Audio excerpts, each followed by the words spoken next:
2013ರಿಂದ 2018ರವರೆಗೆ ನಾನು ನಮ್ಮ ಪಕ್ಷ ಜನರಿಗೆ ನಮ್ಮ ಪ್ರಣಾಳಿಕೆಯ ಮೂಲಕ 165 ಭರವಸೆಗಳನ್ನು ಕೊಟ್ಟಿದ್ದು. 165 ಭರವಸೆಗಳನ್ನು ಕೊಟ್ಟಿದ್ದು. 5 ವರ್ಷದಲ್ಲಿ 158 ಭರವಸೆಗಳನ್ನು ಈಡೇರಿಸ್ತು. 158 ಭರವಸೆಗಳನ್ನು ಈಡೇರಿಸ್ತು. ಅವರು 2018ರಲ್ಲಿ 600 ಭರವಸೆಗಳನ್ನು ಕೊಟ್ಟಿದ್ರು. ಆದರೆ ಈಡೇರಿಸ್ತದ್ದು 60 ಭರವಸೆಗಳು ಮಾತ್ರ. Not even 10% of the promises the BJP has made to the people of Karnataka. ನಾಚಿಕೆ ಆಗಲ್ಲ ಇವರಿಗೆ? ಅವ್ರಿಗೆ ಓಟ್ ಹಾಕ್ಬೇಕಾ? ಅವ್ರಿಗೆ ಓಟ್ ಹಾಕ್ಬೇಕಾ? ನೀವೇ ವಿಚಾರ ಮಾಡಿ, ಚರ್ಚೆ ಮಾಡಿ. ನಾವು ಈ ವರ್ಷ 2023 ವಿಧಾನಸಭಾ ಚುನಾವಣೆಗಿಂತ ಮುಂಚಿತವಾಗಿ 5 ಗ್ಯಾರಂಟಿಗಳನ್ನು ಜಾರಿಗೆ ಕೊಡ್ತೇವೆ ಅಂತ ಹೇಳಿದ್ದು. 5 ಗ್ಯಾರಂಟಿಗಳನ್ನು ಜಾರಿಗೆ ಕೊಡ್ತೇವೆ. ನಾವು ಅಧಿಕಾರಕ್ಕೆ ಬಂದ ತಕ್ಷಣ ಅವು 5 ಗ್ಯಾರಂಟಿಗಳನ್ನ ಈಡೇರಿಸ್ತೇವೆ ಅಂತ ಹೇಳಿದ್ದು. ನಾವು ಈಡೇರಿಸಿದ್ದೇವೋ ಇಲ್ಲ? ಹೆಣ್ಮಕ್ಳು ಹೇಳಿ ನೋಡೋಣ. ಫ್ರೀಯಾಗಿ ಬಸ್ನಲ್ಲಿ ತಿರುಗಾಡ್ತಾ ಇದ್ದೀರಾ ಇಲ್ವೋ? ಶಕ್ತಿ ಯೋಜನೆ ಕಾರ್ಯಕ್ರಮದ ಮೂಲಕ ಎಲ್ಲ ಹೆಣ್ಣುಮಕ್ಕಳಿಗೆ ಕರ್ನಾಟಕದಲ್ಲಿ 7 ಕೋಟಿ ಜನ ಇದ್ದಾರೆ. 3.5 ಕೋಟಿ ಹೆಣ್ಣುಮಕ್ಕಳಿದ್ದಾರೆ. ಆ 3.5 ಕೋಟಿ ಹೆಣ್ಮಕ್ಕಳಿಗೆ ಸರ್ಕಾರಿ ವಾಹನಗಳ ಬಸ್ಗಳಲ್ಲಿ ಫ್ರೀಯಾಗಿ ಪ್ರಯಾಣ ಮಾಡಬಹುದು. ಎಲ್ಲಿಂದ ಎಲ್ಲಿಗಾದ್ರೂ ಕರ್ನಾಟಕದ ಒಳಗಡೆ ಪ್ರಯಾಣ ಮಾಡಬಹುದು.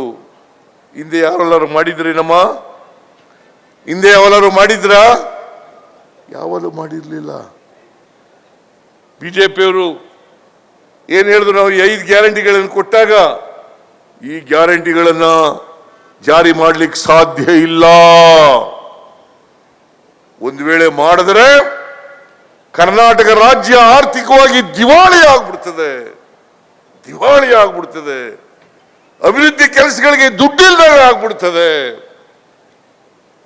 ನಾನು ಕೇಳ್ತೀನಿ ಬಿಜೆಪಿಯವರೇ, ನಾವು ಈಗ 36,000 ಕೋಟಿ ರೂಪಾಯಿಗಳನ್ನು ಖರ್ಚು ಮಾಡಿ ಈ ವರ್ಷ ಎಲ್ಲ ಗ್ಯಾರಂಟಿಗಳನ್ನು ಕೂಡ ಜಾರಿ ಕೊಟ್ಟಿದ್ದೇವೆ.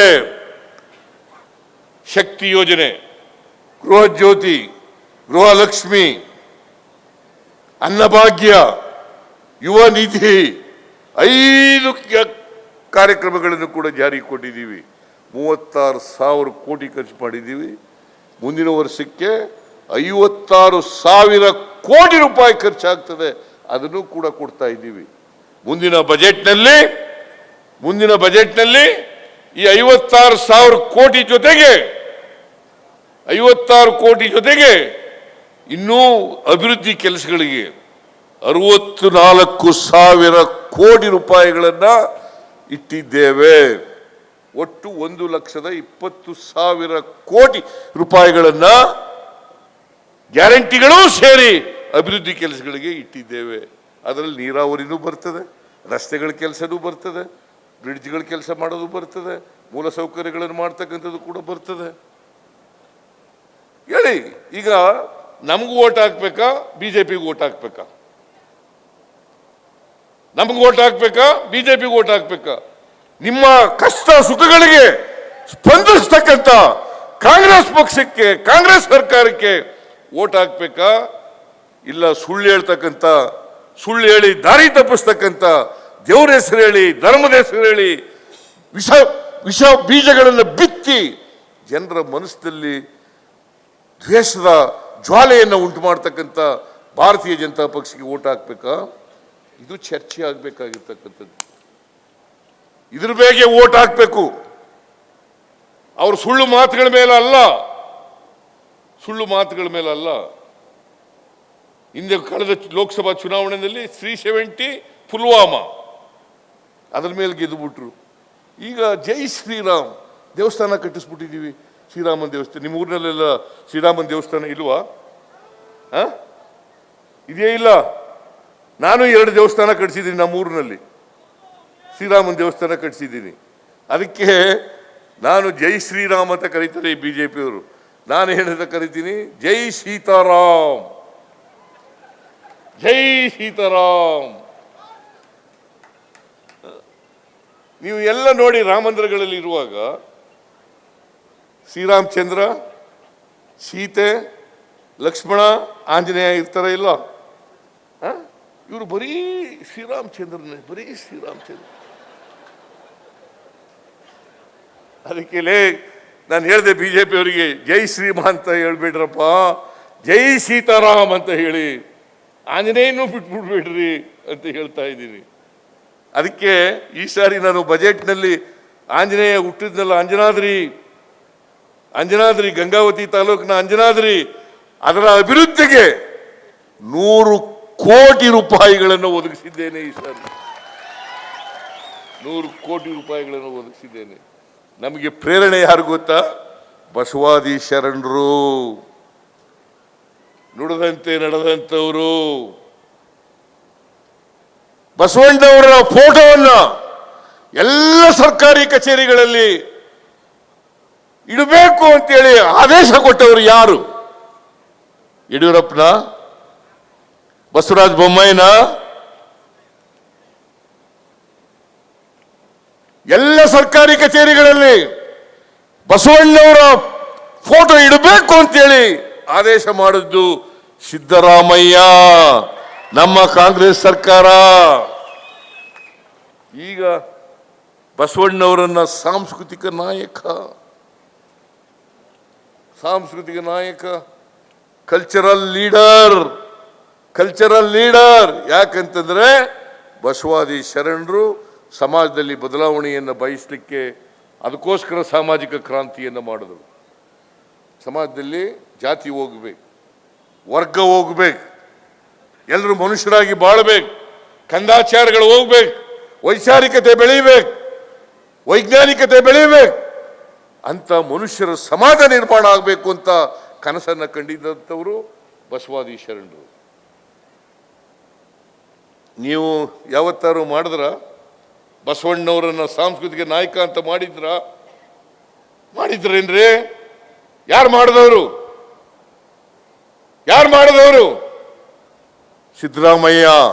ಸಿದ್ದರಾಮಯ್ಯನ ಸರ್ಕಾರ, ಕಾಂಗ್ರೆಸ್ ಸರ್ಕಾರ. ಇದನ್ನ ನೀವು ಮರೀಲಿಕ್ಕೆ ಸಾಧ್ಯ ಇಲ್ಲ. ಅವರು ಬರೀ ಬುರುಡೆ, ಸುಳ್ಳು. ಅದಕ್ಕೆ ನಾನು ಹೇಳೋದು, ಸುಳ್ಳೇ ಬಿಜೆಪಿಯವರ ಮನೆ ದೇವರು,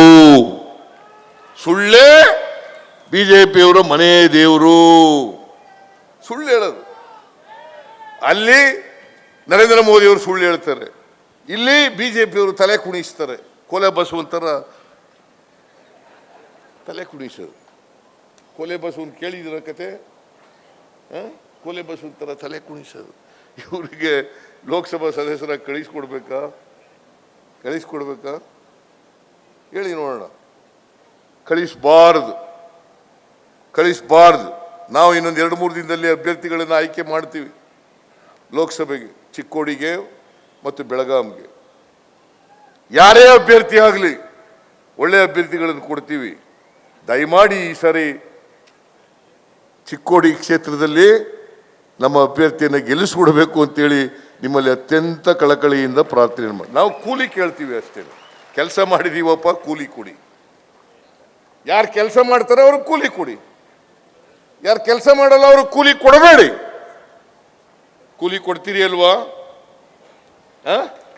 ಕೊಡ್ತೀರಿ ಅಲ್ವೇನ್ರಮ್ಮ? ನಿಮಗೆ ತಿಂಗಳಿಗೆ 2,000 ರೂಪಾಯಿ, 1,20,00,000 ಮಹಿಳೆಯರಿಗೆ, 1,20,00,000 ಮಹಿಳೆಯರಿಗೆ ಪ್ರತಿ ತಿಂಗಳು 2,000 ರೂಪಾಯಿ.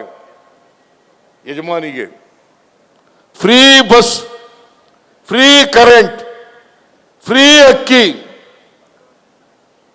ಮತ್ತೆ ಯುವ ನಿಧಿ ಯಾರು 2022-23 ಪಾಸ್ ಆಗಿದ್ದಾರೆ ಅವರಿಗೆ 2 ವರ್ಷದವರೆಗೆ, ಅನ್ಎಂಪ್ಲಾಯ್ಡ್ ಗ್ರಾಜ್ಯುಯೇಟ್ಸ್ಗೆ 3,000 ರೂಪಾಯಿ, ಅನ್ಎಂಪ್ಲಾಯ್ಡ್ ಡಿಪ್ಲೊಮಾ ಹೋಲ್ಡರ್ಸ್ಗೆ 1,500 ರೂಪಾಯಿ.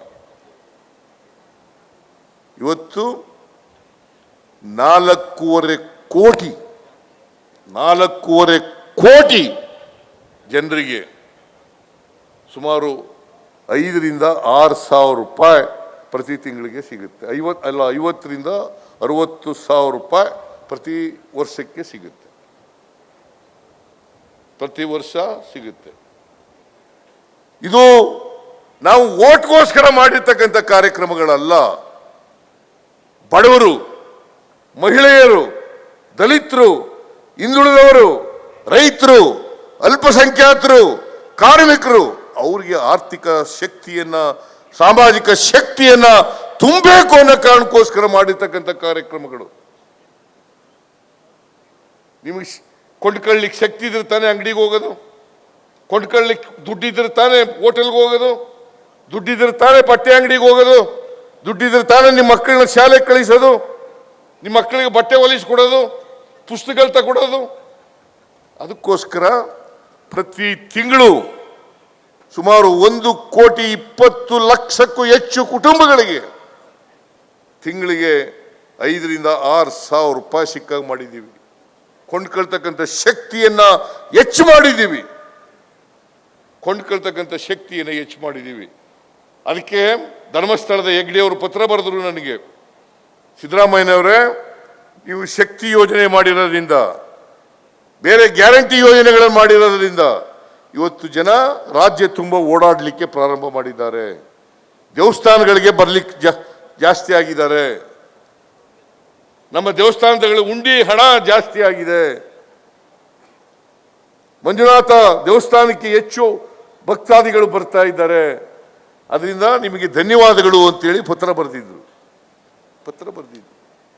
ಇಲ್ಲಿ ಲಕ್ಷ್ಮಿ ಕೂತಿದ್ದಾಳೆ. ಎಷ್ಟಮ್ಮ? 1,20,00,000 ಮಹಿಳೆಯರಿಗೆ 2,000 ರೂಪಾಯಿ ತಿಂಗಳಿಗೆ. ಅದು ಅವ್ರಿಗೆ ಗೊತ್ತಲ್ಲ. ಪಾಪ ನಮ್ಮ ಜನ ಬಡವರು, ಎಲ್ಲ ಜಾತಿ ಬಡವರು, ಎಲ್ಲ ಧರ್ಮದ ಬಡವರು, ಎಲ್ಲ ಪಕ್ಷದ ಬಡವರು, ಈ ಜಾತಿ ಆ ಜಾತಿ ಅಂತಿಲ್ಲ, ಈ ಧರ್ಮ ಆ ಧರ್ಮ ಅಂತಿಲ್ಲ, ಅವ್ರೆಲ್ಲರಿಗೂ ಕೂಡ ಇವತ್ತು ತಿಂಗಳಿಗೆ 2,000 ರೂಪಾಯಿ ಕೊಡ್ತಾ ಇದ್ದೀವಿ. ಯಾಕಂತಂದ್ರೆ ಬಿಜೆಪಿ ಸರ್ಕಾರದಲ್ಲಿ ಪೆಟ್ರೋಲ್, ಡೀಸೆಲ್, ಗೊಬ್ಬರ, ಗ್ಯಾಸ್ ಇವುಗಳ ಬೆಲೆ ಎಲ್ಲ ಗಗನ ಕೊಟ್ಟೋಗ್ಬಿಟ್ಟಿತ್ತು. ಪಾಪ ಕೊಂಡ್ಕೊಳ್ಳಿಕ್ಕೆ ಹಣ ಇಲ್ಲ, ಅಂಗಡಿಗೆ ಹೋಗೋಕ್ಕೆ ಹಣ ಇಲ್ಲ, ಹೋಟೆಲ್ಗಳಿಗೆ ಹೋಗೋಕ್ಕೆ ಹಣ ಇಲ್ಲ, ಅವ್ರ ಮಕ್ಕಳು ಓದಿಸ್ಲಿಕ್ಕೆ ಹಣ ಇಲ್ಲ. ಅದಕ್ಕೋಸ್ಕರ ನಾವು ಯಾವ ಬಡವರಿದ್ದಾರೆ ಅವ್ರ ಕೈಗೆ ಹಣ ಕೊಡ್ತಕ್ಕಂಥ ಕೆಲಸವನ್ನು ನಮ್ಮ ಸರ್ಕಾರ ಮಾಡ್ತು. 8 ತಿಂಗಳಲ್ಲಿ 5 ಗ್ಯಾರಂಟಿಗಳನ್ನು ಜಾರಿಗೆ ಕೊಟ್ಟಿದ್ದೀವಿ. 8 ತಿಂಗಳಲ್ಲಿ ನುಡಿದಂತೆ ನಡೆದಿದ್ದೇವೆ, ಕೊಟ್ಟ ವಚನಗಳನ್ನು ಈಡೇರಿಸಿದ್ದೇವೆ. ಇದೇ ಬಸವಾದಿ ಶರಣರು ನಮಗೆ ಹೇಳ್ಕೊಟ್ಟಿರ್ತಕ್ಕಂಥದ್ದು. ಇದೇ ಬಸವಾದಿ ಶರಣರು ನಮಗೆ ಕೊಟ್ಟಿರ್ತಕ್ಕಂಥ ಪ್ರೇರಣೆ. ಅದಕ್ಕೆ ನಾನು 2013ರಲ್ಲಿ ಪ್ರಮಾಣ ವಚನ ಸ್ವೀಕಾರ ಮಾಡಿದಾಗ ಬಸವಣ್ಣವರ ಜಯಂತಿಯ ದಿನನೇ ಸ್ವೀಕಾರ ಮಾಡಿದ್ದೆ. ಬಸವಣ್ಣವರ ಜಯಂತಿ ದಿನನೇ ಸ್ವೀಕಾರ ಮಾಡಿದ್ದೆ. ಆದ್ದರಿಂದ ಕಾಂಗ್ರೆಸ್ ಪಕ್ಷ ನುಡಿದಂತೆ ನಡೀತದೆ. ಈ ಬಿಜೆಪಿಯವರು ಸುಳ್ಳು ಅಪಪ್ರಚಾರ ಮಾಡ್ತಾರೆ. ಚುನಾವಣೆ ಆದಮೇಲೆ ನಿಲ್ಲಿಸ್ಬಿಡ್ತಾರೆ. ನಾನು ಹೇಳ್ತೀನಿ, ಚುನಾವಣೆ ಆದಮೇಲೆ ಯಾವ ಕಾರಣಕ್ಕೂ ನಿಲ್ಲಿಸಲ್ಲ. ಅಭಿವೃದ್ಧಿ ಕೆಲಸಗಳಿಗೂ ದುಡ್ಡಿಟ್ಟಿದ್ದೇವೆ.